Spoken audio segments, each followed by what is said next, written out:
This country is in a world of hurt, but we'll get through this. Why? Because we haven't got a choice.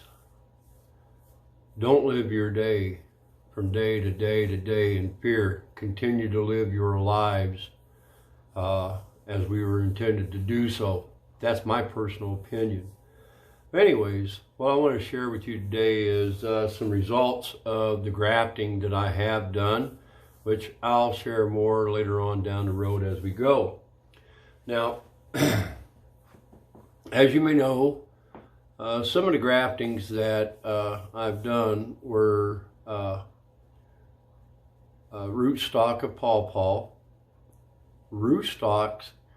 Some of them came from root suckers, and some of them came from seedlings. That being said, another thing I wanted to share with you is the fact that I've got two different varieties that I'm going to show you that I've been looking at and kind of see my own thoughts of what I'm looking at. The first one I'm going to show you is going to be a seedling. Bring this over here and let me pick it up here and show it to you.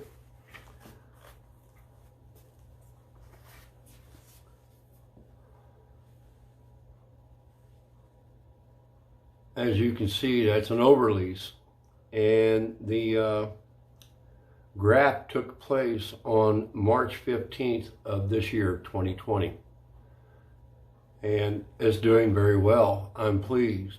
I've never really gotten into grafting. I really don't know a whole lot about it, but I've read about it and studied it up a little bit and decided, let's give it a try.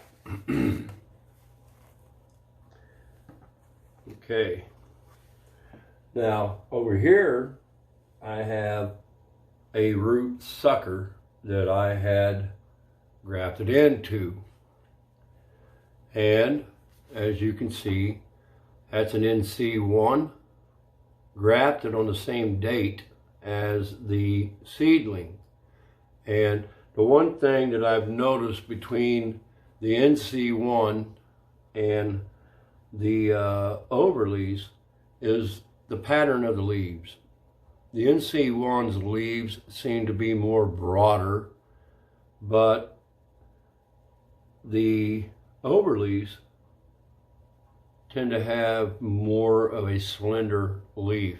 So, but you know, I mean, both of them are doing very, very well. Now, if you look at the difference between this one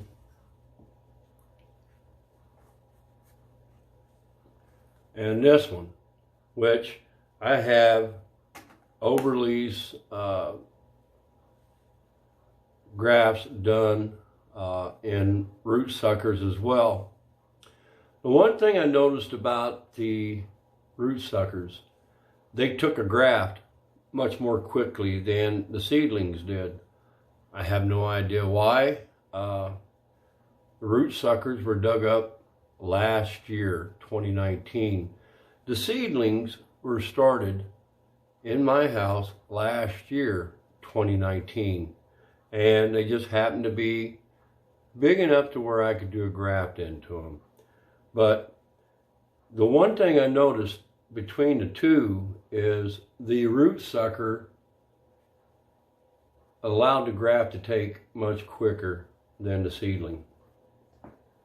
Now, I have no idea what the reasons behind that would be, because once again, this is something that I've never tried before, and maybe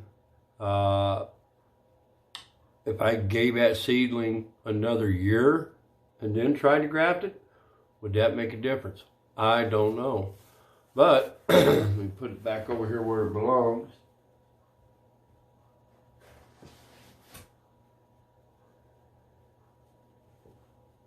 Let me try and show you another graft that I got right here.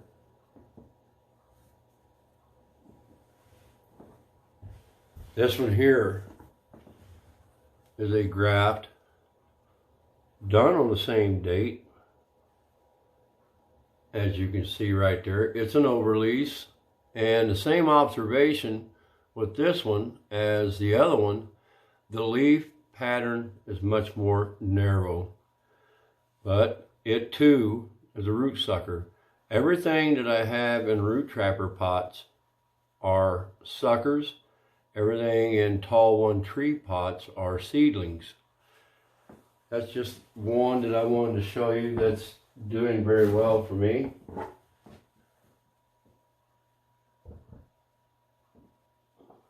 And I have a number of other ones behind me here. Right now I'm sitting on 12 grafts that I've done. And out of the 12 grafts that I've done, I'm seeing promise out of 11 grafts. So I feel blessed that I've been lucky enough to have that many take off, especially since I'm a novice. I grow a lot of seed, trees from seed. I've done a lot of stuff as far as planting trees on my property of different varieties, not just pawpaw. I have persimmons, I have oak, I have chestnut, I got sawtooth oak. And that there was something that intrigued me whenever I decided to try it. Now, later on, I plan on doing some grafting with some oak. There's some of the hybrid oaks out there that I have that I'm not as pleased as I am with one particular variety, in which, by the way, the one particular variety has been producing acorns, and it's bur oak, actually a hybrid known as a bodacious bur. All of my oaks, except for the red oaks, are hybrids. And the hybrids are some form of white oak. So I'm going to try and redo some of them with that bodacious bur. I happen to like that oak more so than I do the others. Well, anyways, that being said, now later on this year, I do have one young pawpaw tree out there that I transplanted. It's roughly about 6 foot tall. And if I end up with enough scion from a place that I'm ordered from, I'm going to try and top work that tree. I'm going to try and convert that whole tree into one particular variety. Just experimenting. And a lot of what I'm looking at, I'll be able to do the tongue and whip type method. And hopefully that'll work out. Anyways, that being said, hopefully everybody is being safe. You're hunkered down. You're in your homes. You're not going out as much. You know, it's trying times in this country. But we, as people, will get through this. And the reason why I say that is we don't have a choice. You all take care and you have a God-blessed day. If you like what you see, subscribe. And don't forget to click on that bell for notification.